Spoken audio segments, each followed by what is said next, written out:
सो hey guys, स्वागत है आपका एक बार फिर से आप ही के यूट्यूब चैनल में। और आज की इस वीडियो में बात करेंगे भाई जेम्स एंड ज्वेलरी सेक्टर की कंपनी है आरबीजेड ज्वेलर्स लिमिटेड। हाल ही में कंपनी का आईपीओ आया था भाई, आपने देखा होगा। जो आईपीओ ओपन हुआ या फिर आईपीओ से पहले जो इसकी प्राइस रेंज थी वो हमें 100 रुपये के आसपास देखने को मिली थी, और जो आईपीओ ओपन हुआ ये भी 100 रुपये के भाव में हुआ था। उसके बाद आप लोग देखोगे भी ये जो स्टॉक है वो नॉन स्टॉप 5% के अपर सर्किट हमें दिखाते हुए नजर आया। लेकिन पिछले 2 दिन से आप लोग देखोगे भी जब से जो इसकी प्राइस बैंड लिमिट चेंज हुई है, ठीक है, जो इसका लोअर सर्किट अपर सर्किट जो चेंज हुआ ना, अभी सर्किट लिमिट जो चेंज हुई है उसकी वजह से आप लोग देखोगे स्टॉक 2 दिन से 20% के जो ना अभी अपर सर्किट लगा रहा है।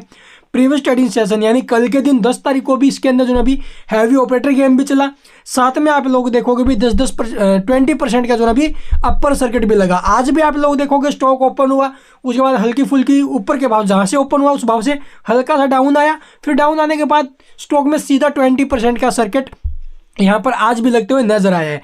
तो आपने देखा होगा एक चीज़ और नोट की होगी, जो आरबीजेड ज्वेलर्स है, मोतीसन ज्वेलर्स है, ये दोनों कंपनियां एक साथ अपने आईपीओ लेकर आई थी। एक दिन आगे पीछे जो अभी इनकी लिस्टिंग थी, मोतीसंस की पहले थी, इसकी बाद में थी। लेकिन वहाँ पर उस सिचुएशन में आपने देखा होगा अभी मोतीसंस तो लगभग 100% के प्रीमियम पर लिस्ट होते हुए नजर आया था, लगभग 100% के प्रीमियम पर, जबकि आरबीजेड ज्वेलर्स अपने सेम प्राइस पर हमें जो लिस्ट होते हुए नजर आया था। तो मोतीसंस में ऊपर से गिरावट बनी 88 तक, ठीक है, जहाँ से ओपन हुआ 110 के आसपास ओपन हुआ और वहाँ से 88 रुपये तक नीचे आए, और वहाँ से आप लोग देखो स्टॉक में रिकवरी, और उसके अंदर भी 20% के सर्किट हमें देखने को मिले। अभी के टाइम मोतीसंस में 10% की जो अभी लिमिट हो गई है। क्या इस सिचुएशन में आप लोग देखोगे कल के दिन इसकी भी जो सर्किट लिमिट है ना वो 10% कर दी जाएगी भाई, ठीक है। 2 दिन हो गए ना 20 सर्किट लगते हुए, आज और कल, और आप लोग देखोगे भी 12 तारीख को यानी कल के दिन जो ना इसका 20% की बजाय 10% का लिमिट हो जाएगा। तो 10% से जो ना ये स्टॉक अब कल के दिन आपको अप डाउन होते हुए नजर आ सकता है। अब आप लोग देखोगे 100 का भाव था और स्टॉक आ गया कहां पर 211, 100% का मिल गया ना। अगर जिन्होंने भी इस स्टॉक को, मैंने तब भी आपको एक ही बात बोली, अगर आपकी होल्डिंग आरबीजेड ज्वेलर्स के अंदर तो अपनी होल्डिंग बनाकर रखिए। जब इसका आईपीओ आया वहां पर भी आपको एक बात बोली, अपनी होल्डिंग बनाकर रखिए, ये स्टॉक अभी और चलेगा। 150 के आसपास के टारगेट थे, लेकिन स्टॉक 150 टारगेट को ब्रेक कर गया है। 2 दिन में आप लोग देखोगे स्टॉक कहां से कहां पर आ गया है भाई, ठीक है। आज भी स्टॉक में जो अभी 20% की तेजी प्रीवियस ट्रेडिंग सेशन में भी। तो कल के दिन कैसा माहौल बनेगा, डाटा वगैरह कैसा है, चलिए वो देखते डिटेल में। उससे पहले आपको बता देते अभी 36 लाख यानी 3.6 मिलियन 36 लाख के आसपास की जो ना इसके अंदर वॉल्यूम आई है। और इस वॉल्यूम चलते आप लोग देखोगे आपको यहाँ से अब सावधानी बरतनी है भाई। जी हाँ, बिल्कुल अलर्ट रहना है स्टॉक के अंदर। यहाँ पर आपको जो ना पर डे नीचे में सपोर्ट पकड़ के चलना है, क्योंकि यहाँ पर देखोगे ऑपरेटर जो ना एक्टिव हो चुके हैं। ये 10 तारीख का डाटा है भाई, आज का डाटा आप लोग देख शो नहीं हुआ है, रात के 8 बजे के आसपास जो ना शो होगा। और उससे पहले आप लोग देख सकते हो अभी 10 तारीख को हैवी बल्क डीले हुई थी, जहाँ पर जो माल है वो खरीदा बेचा गया है। तो यहाँ पर अभी टाइम आपको बिल्कुल सावधानी बरतनी है। 100% रिटर्न दे चुका है।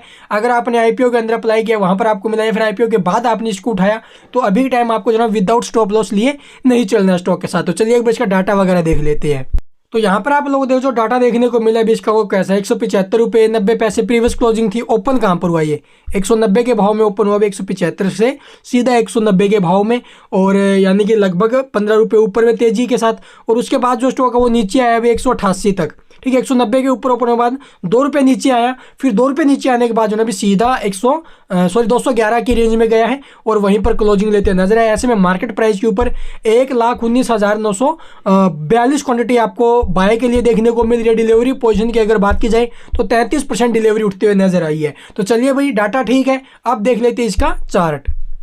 तो यहाँ पर आप लोग देख सकते हो जिस दिन का स्टॉक का जो ये आईपीओ लिस्ट हुआ है उसके बाद स्टॉक उसके नीचे भाव में गया ही नहीं है भाई, 100 के नीचे में तो गया नहीं है। ओपन होने के बाद उस दिन जरूर हल्की फुल्की करेक्शन स्टॉक में आई थी, ओपन 100 रुपये के आसपास हुआ, और उससे जो ना भी स्टॉक नीचे आई थिंक में भी गया था लगभग 96 के आसपास। और उसके बाद तो सीधा स्टॉक जो ना भी अपर सर्किट हमें जो ना भी दिखाते हुए नजर आ रहा है। आप लोग देख भी सकते हो नॉन स्टॉप जो तेजी स्टॉक में हल्की फुल्की जो मोमेंटम है वो आपको इस भाव में देखने को मिला था। लेकिन उसके बाद भी आप लोग देखोगे स्टॉक सीधा जो है ना भी 20% के भी अपर सर्किट दिखाया इसने 2 दिन से। तो अब यहाँ पर आपको क्या करना है, बिल्कुल सावधानी बरतनी है। हमारा जो यहाँ पर एसएल रहेगा इस स्टॉक के अंदर ₹200 का। जी हाँ, ₹200 का नीचे में आपको सपोर्ट पकड़ के चलना है आगे के लिए। स्टॉक ऊपर में चल रहे कोई दिक्कत वाली बात नहीं, अगर 200 को नीचे में काटता है, जिस भी मोमेंटम के ऊपर 200 को नीचे में काटे, वहां से आप लोग सेल करके एक बार प्रॉफिट आपका जो है प्रोटेक्ट कर सकते हो। तो ₹211 के आसपास है, तो ₹200 का नीचे में अपना जो प्रॉफिट्स है वो प्रोटेक्ट करके चलिए। आगे आपके ऊपर डिपेंड करता है भी आपकी क्या सोच है स्टॉक को लेकर, क्या नहीं। जो मेरा पॉइंट ऑफ व्यू था वो मैंने आपको बता दिया है।